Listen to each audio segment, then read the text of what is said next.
বাংলা থেকে ইংরেজিতে ট্রান্সলেশন মাত্র 1 সেকেন্ডে শিখবো। যারা বাংলা থেকে ইংরেজিতে ট্রান্সলেট করতে পারেন না তাদের জন্য এই ভিডিওটি। বাংলা থেকে ইংরেজিতে ট্রান্সলেশন করার জন্য মাত্র 2টা জিনিস জানলেই যথেষ্ট।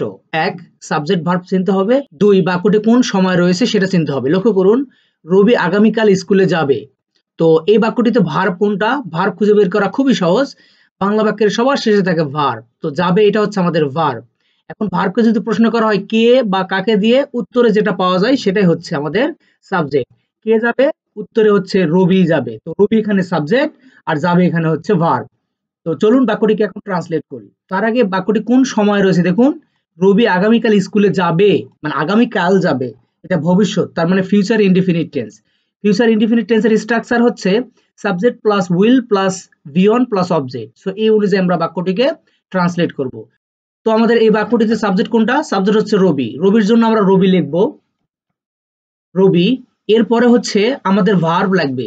তো আমরা জানি যে ফিউচার ইনডিফিনিট টেন্সে আমাদেরকে উইল নিয়ে আসতে হয়, এই জন্য আমাদেরকে উইল লিখতে হবে। এরপরে আমাদের যেটা দরকার সেটা হচ্ছে মেইন ভার্ব। ভার্ব কোনটা? যাবে। যাওয়ার ইংরেজি কি? গো। আমাদেরকে গো লিখতে হবে।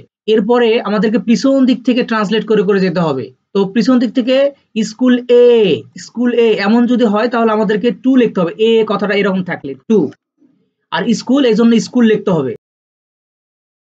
এরপরে আগামীকাল এই কথাটাকে আমাদেরকে লিখতে হবে। আগামীকালের জন্য আমরা লিখতে পারি টুমোরো। আমাদের সেন্টেন্স ডান। তাহলে কি দাঁড়ালো? রবি আগামীকাল স্কুলে যাবে। এই বাংলা বাক্যটির ইংরেজি ট্রান্সলেশন হচ্ছে Rabi will go to school tomorrow. পরের বাক্যটি লক্ষ্য করুন, আমি আগামীকাল মার্কেটে যাব। এই বাক্যটির ইংরেজি ট্রান্সলেশন কি হবে? আপনারা কমেন্টে লিখুন।